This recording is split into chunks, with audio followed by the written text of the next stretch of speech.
네, 안녕하세요. 백설 읽어주는 남자 킬리만입니다. 많은 사람들이 비트코인이 변동성이 크다 이 말을 비트코인은 위험한 것이다 이렇게 생각을 합니다. 그래서 오늘은 비트코인의 변동성에 대해서 이야기를 해볼까 합니다.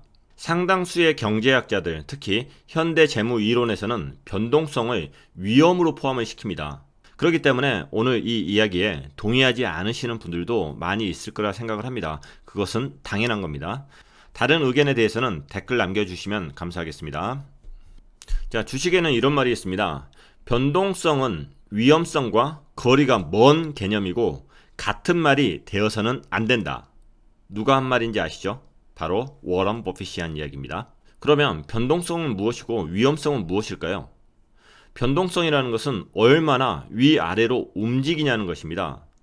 그리고 위험성이라는 것은 가격이 떨어져서 영원히 회복되지 않는 것입니다. 자, 여러분에게 문제를 한번 내보도록 하겠습니다. 제가 두 개의 차트를 보여드리겠습니다. 각 차트의 사진을 두 장씩 보여드릴 건데 그 변동성을 보고 비트코인 차트를 찾으시면 됩니다. 쉽죠? 자, 첫 번째 차트입니다. 가격 자체가 773%가 올라갔어요. 그러더니 65%가 떨어집니다. 그리고 다시 74%가 올라가고요. 다시 45%가 떨어집니다. 그리고 다시 75%가 올라갑니다. 자, 어떤 차트인지 감이 오시나요? 자, 방금 전에 보여준 차트하고 같은 종목입니다. 그 이후에 무려 653%가 상승을 합니다.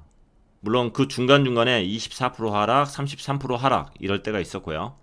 그리고 또 45%가 하락을 합니다. 그리고 다시 71%가 상승을 하고요. 과연 이 차트는 어떤 차트일까요? 비트코인 차트일까요? 아니면 다른 차트일까요? 자, 이번에는 두 번째 차트, B 차트를 하나 보여드리도록 할게요. 자, B 차트도 두 장을 보여드리겠습니다. 자, 34%가 하락을 합니다. 24%가 상승을 하고요. 그리고 다시 24%가 하락을 하고 다시 21%가 상승을 합니다. 그리고 다시 19%가 하락을 하고요. 그리고 다시 24%가 하락을 합니다. 그리고 다시 17%가 하락을 했네요. 자, 그리고 이어서 바로 50%가 상승을 합니다. 그리고 다시 하락을 했네요. 33%가 하락을 했네요. 그리고 23%가 하락을 하고, 자, 17% 올라갔다가 15% 하락하고, 그런 과정들이 계속적으로 반복되고, 그리고 42%가 상승을 하고요. 그리고 14%가 하락을 하고 16%가 상승을 했습니다. 자, A 차트와 그리고 B 차트를 두 개를 보여드렸어요. 분명히 변동성은 A 차트가 훨씬 더 심했던 것 같아요. 그죠? B 차트도 변동성이 상당했지만은 그래도 A 차트가 더 많은 변동성을 가졌던 것 같습니다. 자, 그러면은 마음의 결정하셨나요? 과연 어떤 차트가 비트코인 차트였을까요? A 차트였을까요? B 차트였을까요? 대답하셨습니까? 죄송하지만 두 개 모두 비트코인 차트가 아닙니다. 그러면 무슨 차트였을까요? 한번 확인을 해볼게요. 자, 이게 첫 번째 보여드렸던 차트 두 장이죠. 바로 이것은 금 차트였습니다. 금 차트. 자, 처음에 보여드렸던 사진 두 장은 바로 금 차트 사진이었습니다. 한 장은 1976년부터 1988년도 사진이었고요. 그리고 나머지 한 장은 2000년부터 현재 2020년까지 사진이었습니다. 변동성이 어마어마했죠. 무려 773%가 올라가고 무려 653%가 상승을 했습니다. 자, 물론 이 기간은 짧지는 않습니다. 처음 사진에서 773% 올라간 것은 4년이 걸렸고요. 그리고 두 번째 사진 653%가 올라간 것은 2000년부터였고 2012년까지 총 12년이 걸린 겁니다. 자, 분명한 것은 변동폭이 심하다는 겁니다. 한번 오르는 순간 600%에서 700%까지 꾸준히 올랐고요. 그리고 떨어질 때는 40%에서 60%씩 떨어지기 시작을 했습니다. 단지 전체적으로 오르고 내리는 그 시간이 길다는 것만 틀릴 뿐입니다. 자, 현재 금 차트를 보시면은 추세가 우상향인가요? 우하향인가요? 우상향이죠. 우상향입니다. 어찌 되었든 변동폭은 크지만 꾸준히 우상향하고 있습니다. 1976년부터 보면은 무려 1600%가 올라갔습니다. 지금 40대를 살고 계신 분들이 태어날 때 돌반지를 그대로 들고 있었으면 상당한 수익 실현을 하셨을 거라고 생각을 해요. 자, 그러면은 두 번째 차트는 무엇이었을까요? 아마 맞추신 분들이 거의 없으실 겁니다. 자, 그것은 바로 달러 인덱스 차트라는 겁니다. 자, 달러 인덱스라는 것은 뭐냐 하면은 달러의 가치를 평가하는데 그 기준이 필요하지 않습니까? 어떻게 만드냐면은 달러 인덱스라는 것은 경제 규모가 크거나 통화 가치가 안정적인 주요 6개 나라의 통화하고 미국 달러 평균 가치를 수치화한 겁니다. 자, 이것은 1973년 3월을 기준으로 해서 그 기준치를 100으로 정해 놓은 겁니다. 자, 그래서 미국 달러의 가치가 올라가면 차트는 이렇게 될 거고, 미국 달러의 가치가 떨어지면 차트는 이런 형태로 가겠죠. 달러의 가치를 확인할 수 있는 인덱스 차트입니다. 자, 달러 같은 경우도 어떻습니까? 달러 인덱스 수치마저도 변동폭이라는 게 있습니다. 34% 빠져, 24% 빠져, 33% 빠져, 올라갈 때 50% 올라가, 23% 빠져, 42% 올라가.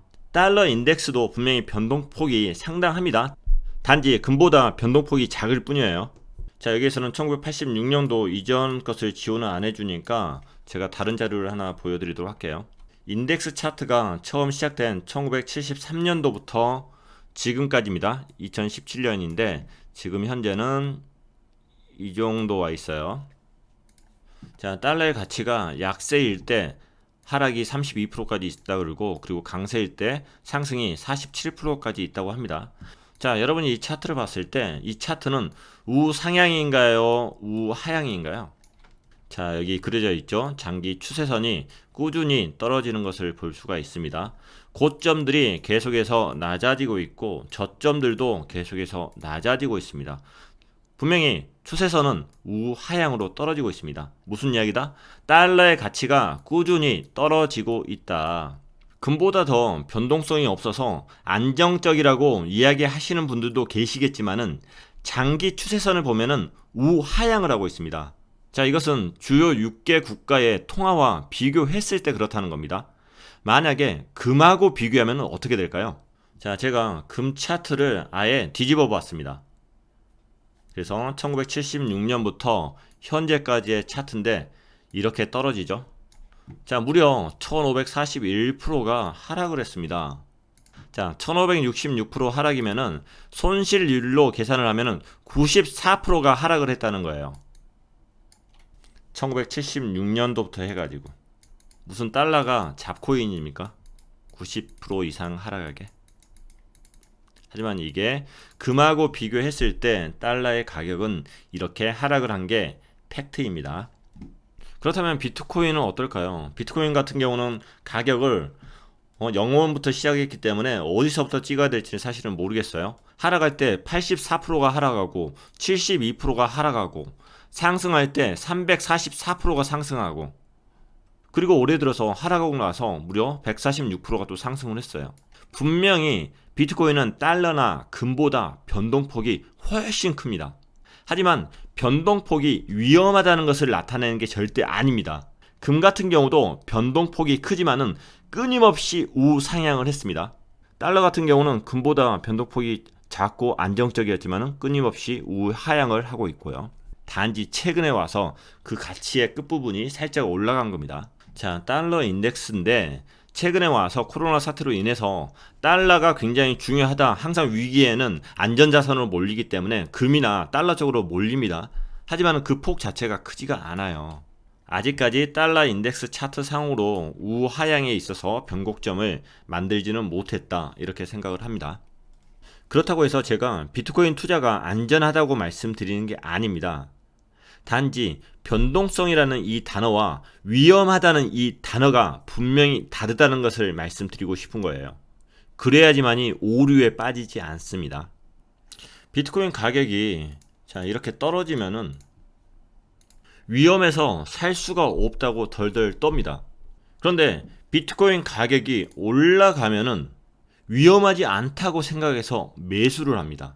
가격의 높고 낮음을 위험성 여부와 연관시키다 보니까 고점에서 매수하는 사람들이 계속해서 늘어나는 겁니다. 또한 변동성을 위험으로 보시는 분들은 조금만 오르면 떨어지기 전에 팔아야 하고 조금만 떨어지면 손절매를 해야 됩니다.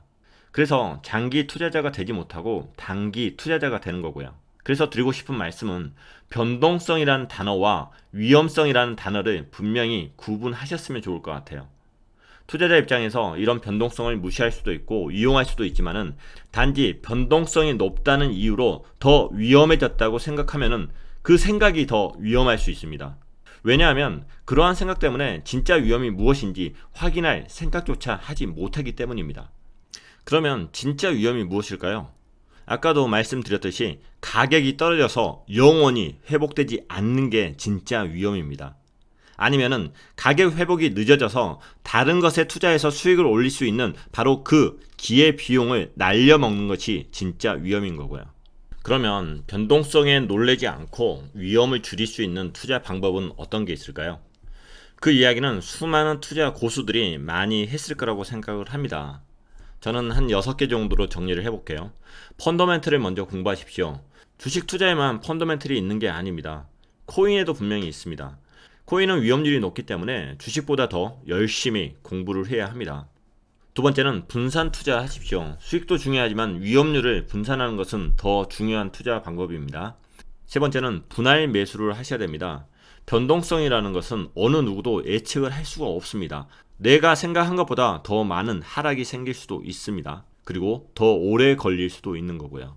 네 번째는 자금의 성격을 나누십시오. 장기 투자 자금, 단기 투자 자금, 그리고 현금 비율을 나누십시오. 변동성이라는 것을 기회로 활용하려고 하면은 가격이 하락할 때 매수를 해야 됩니다. 하지만 그때는 항상 현금이 없습니다. 분할 매수하지 않았기 때문에 그런 거고 자금의 성격을 나누지 않았기 때문에 그럴 확률이 높습니다. 다섯 번째는 시간을 견딜 수 있는 자금으로 투자를 하십시오. 왜냐하면 사이클이 생각보다 오래 걸릴 수 있습니다. 여섯 번째는 자기만의 투자 철학을 만드십시오. 어느 누구도 여러분을 대신해서 투자해 줄 수 있는 사람은 없습니다. 특히 암호화폐에 투자하시는 분들이 정보를 얻을 수 있는 방법이 한정되어 있다 보니까 유튜버에 많이 의존을 하는데 절대 그러지 마십시오. 유튜버는 그냥 방송하는 사람이지 전문 투자자가 아닙니다. 저를 포함해서 그렇습니다.